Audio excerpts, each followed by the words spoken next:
अमरीकी फौज का ईरान के कराच बैलिस्टिक मिसाइल प्लांट पर हमला। अमरीकी सेंट्रल कमांड का एक्सपर्ट बयान कहा, ईरानी हुकूमत ने कराच प्लांट को बैलिस्टिक मिसाइलों को जमा करने के लिए इस्तेमाल किया।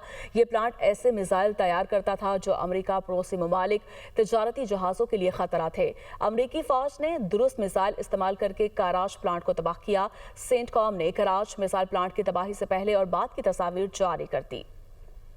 अमरीकी फौज का ईरान के कराच बैलिस्टिक मिसाइल प्लांट पर हमला। अमरीकी सेंट्रल कमांड का एक्सपर्ट बयान कहा, ईरानी हुकूमत ने कराच प्लांट को बैलिस्टिक मिसाइलों को जमा करने के लिए इस्तेमाल किया। ये प्लांट ऐसे मिसाइल तैयार करता था जो अमरीका पड़ोसी ममालिक तजारती जहाज़ों के लिए खतरा थे। अमरीकी फौज ने दुरुस्त मिसाइल इस्तेमाल करके कराच प्लांट को तबाह किया। सेंटकॉम ने कराच मिसाइल प्लांट की तबाही से पहले और बाद की तस्वीर जारी कर दी। अमरीकी फौज का ईरान के कराच बैलिस्टिक मिसाइल प्लांट पर हमला। अमरीकी सेंट्रल कमांड का एक्सपर्ट बयान कहा, ईरानी हुकूमत ने कराच प्लांट को बैलिस्टिक मिसाइलों को जमा करने के लिए इस्तेमाल किया। ये प्लांट ऐसे मिसाइल तैयार करता था जो अमरीका पड़ोसी ममालिक तजारती जहाज़ों के लिए खतरा थे।